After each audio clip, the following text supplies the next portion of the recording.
Break के बाद एक बार फिर से आपका स्वागत है। आप देख रहे हैं टैक्स गुरु और आपके सवालों का जवाब देने के लिए हमारे साथ बने हुए हैं जाने माने टैक्स एक्सपर्ट शरद कोहली साहब।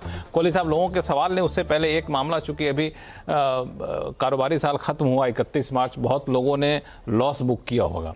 अब लॉस बुक करते हैं तो आपने तो हमारे दर्शकों को समझा दिया है कि लॉस को आप कैरी फॉरवर्ड कर सकते हैं कितने साल तक? 8 साल तक। 8 साल तक। और उस लॉस को कैरी फॉरवर्ड करने का मतलब ये हुआ कि आपको कहीं मुनाफा हुआ तो उस मुनाफा के बदले में आप लॉस को एडजस्ट कर देंगे, टैक्स आपका कम लगेगा तो नहीं लगेगा। कई लोग ऐसा करते हैं, लेकिन समस्या आती है कई लोग क्लेम करने के लिए आगे बढ़ते पता चलता हो ही नहीं पा रहा है इनको, कई बार मिस कर जाते हैं, कई बार गलत फाइल कर देते हैं। तो इसमें कौन सा ऐसे टिप्स है जो ध्यान रखना चाहिए?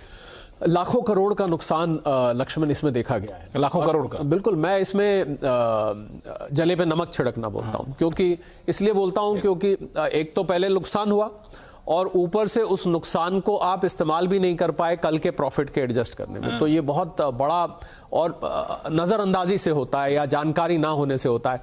और ज़्यादातर मैंने देखा लक्ष्मण ये तब होता है जैसे बिलेटेड रिटर्न फाइल की जाती है, आपने ड्यू डेट पे रिटर्न नहीं फाइल करी। अब आम बात है, आपको जो समय दिया जाता है 31 दिसंबर तक का, आप उसमें वो करते हैं, या रिवाइज रिटर्न का अब तो 31 मार्च तक का समय हो गया है। तो बाद में ध्यान आता है ओहो ये तो हमारा जो था लॉस था, हमने तो बिलेटेड रिटर्न नॉर्मल कोर्स में डिसाइड किया कि भाई कोई बात नहीं लेट फाइल कर देंगे, पर वो लॉस का नुकसान हो जाता है। अच्छा, मतलब बिलेटेड रिटर्न में आप लॉस को नहीं? हाँ, तो बहुत बड़ा नुकसान हो जाता है। क्योंकि अब आप देखिए पिछले साल मार्केट का, आप तो मार्केट पे शोज भी करते हैं, मार्केट ने जिस तरीके से बिहेव किया है उसमें कुछ लोग ऐसे हैं जिन्होंने घाटा भी बुक किया है। तो उसमें उस लॉस को कम से कम एक राहत की सांस ये होती है कि इस लॉस को हम आने वाले प्रॉफिट के अगेंस्ट ऑफसेट कर पाएं, तो कुछ हद तक इस घाटे की भरपाई कम से कम टैक्स के जरिए हो। लेकिन तो ये जो है आप लॉस को दिखाना है फॉर्म में, तो आपको ड्यू डेट में भरना है, बिलेटेड के चक्कर में नहीं पड़ना है। नंबर एक पहला ये कि आपको ड्यू डेट, आपको बिलेटेड रिटर्न का फायदा या रिवाइज रिटर्न का फायदा नहीं आप ले। रिवाइज रिटर्न तो चलिए फिर भी कर सकते हैं अगर आपने टाइम पे फाइल करिए, पर लेट मत करिए रिटर्न को। मतलब बिलेटेड फाइल किए तो आपको लॉस को छोड़ना पड़ेगा, वो फोरगो करना पड़ेगा।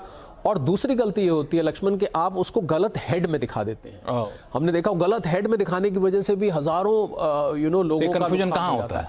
मुझे लगता है रिटर्न भरने में कई दफे अगर आप खुद भर रहे हैं तो जानकारी पूरी नहीं है। कल मैं जैसे CBDT के ऑफिशियल के साथ बैठा था, उन्होंने बताया कि अब जो नए फॉर्म्स आ रहे हैं उसमें ABC 3 सेक्शंस दिए गए और हर किसी का एक्सप्लेनेटरी नोट नीचे रिटर्न में दिया हुआ है। थोड़ा फॉर्म देखने में लंबा लग रहा है, पर उसमें एक चीज समझा तो मुझे लग रहा है बकायदा पढ़ के।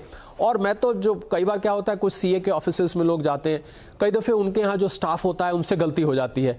अब वो CA साहब मान लीजिए बिजी हैं, कहीं स्टाफ ने गलती कर दी तो उसका खामियाजा। तो सही हेड में जाइए भी आपको देखना। हाँ, अगर हेड गलत हो गया तो फिर भी आपका वो नुकसान हो जाएगा। और इसमें सिर्फ एक एक्सेप्शन है लेट फाइलिंग में, वो है अगर रेंटल इनकम आपको आ रही है और हाउस प्रॉपर्टी लोन आपने लिया हुआ है, हाउसिंग लोन लिया हुआ है, उसका अगर लॉस चल रहा है, उसमें कोई लिमिट नहीं है, वो लेट भी आप करें तो ले लेंगे। या एक अनएब्जॉर्ब डेप्रिसिएशन होता है बिजनेस में, वो 2 चल जाएगा, परंतु ये नहीं चलेगा। और ये तो आपको पता ही होगा 8 साल तक आपका नॉर्मल लॉस और 4 साल तक आपका स्पेकुलेटिव लॉस कैरी फॉरवर्ड हो सकता है। और ये लॉन्ग टर्म शॉर्ट टर्म दोनों लॉसेस के लिए।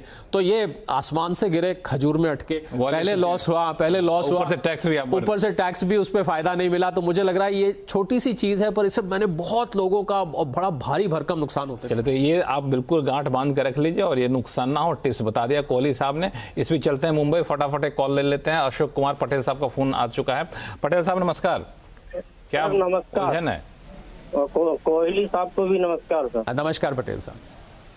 मेरा एक क्वेश्चन है सर, मैं एक सीनियर सिटीजन हूँ, पेंशनर हूँ एक्चुअली जी। मैंने मकान यहाँ फ्लैट बॉम्बे बसई में खरीदा हुआ था 2014 में जी, और उसमें मैंने अपनी वाइफ का नाम ऐड करा लिया है जी, वो होम मेकर है जी। अब इसको मैं बेचना चाह रहा हूँ। ऐसी कंडीशन में मेरे 2 क्वेश्चन हैं जी। एक तो इसका ITR रिटर्न में जो मैं बेचूंगा उसका दोनों की रिटर्न में आएगा कि केवल मेरी रिटर्न, क्योंकि इसकी कास्ट वगैरह है जो रिपेमेंट है मैंने किया है पूरा, वाइफ का इसमें कोई कंट्रीब्यूशन नहीं जी। और दूसरा ये है कि इसकी सेल प्रोसीड क्या मैं अपने अकाउंट में ले सकता हूँ टोटल पे? पटेल साहब, वैसे तो आपके सवाल में आपका जवाब छुपा हुआ है, लक्ष्मण ने खुद ही जवाब दे दिया है। बिल्कुल आपने ठीक पकड़ा है, क्योंकि सारा कंट्रीब्यूशन आपने किया, कॉस्ट आपने बियर करी, आपने खाली उनका नाम ऐड करा दिया, अक्सर कराते हैं, पत्नी का नाम ऐड करा दिया जाता है, तो इसको आप अपने रिटर्न में दिखाएंगे, कोई प्रॉब्लम नहीं है। अगर आप उनकी में दिखा भी देंगे पटेल साहब, तो भी ये आपकी इनकम में क्लब हो जाएगा। तो बेहतर यही है कि आप अपनी में ही दिखाइए, क्योंकि आपने कंट्रीब्यूट किया है। जो एक्चुअल कंट्रीब्यूटर होता है मकान में, ये रूल लक्ष्मण, किराया भी जब आएगा, मान लीजिए मकान किराए पे चढ़ा दिया पटेल साहब ने, तो किराया आएगा तो किराया भी सारा आप ही का माना जाएगा। ये नहीं कि आप 50 वाइफ के नाम दिखा दे, लोग ये भी गलती करते हैं अक्सर, 50% वाइफ के नाम किराया दिखा दिया, 50% अपने नाम, जबकि उन्होंने कंट्रीब्यूट नहीं किया होता। तो ये बिल्कुल, अगर आप वहां दिखाएंगे भी तो क्लब हो जाएगा। बेहतर यही है कि आप अपने में दिखाइए। आपको जवाब ऐसा लग रहा है मुझे लक्ष्मण, इनको पता था जवाब, ये खाली एक हमसे कंफर्मेशन। तो बिल्कुल, तो कोई दिक्कत आपकी है नहीं। आप जैसा कोहली साहब ने बताया वैसे ही दिखाइए, क्योंकि पैसा आपने दिया है तो आपके हिस्से में माना जाएगा।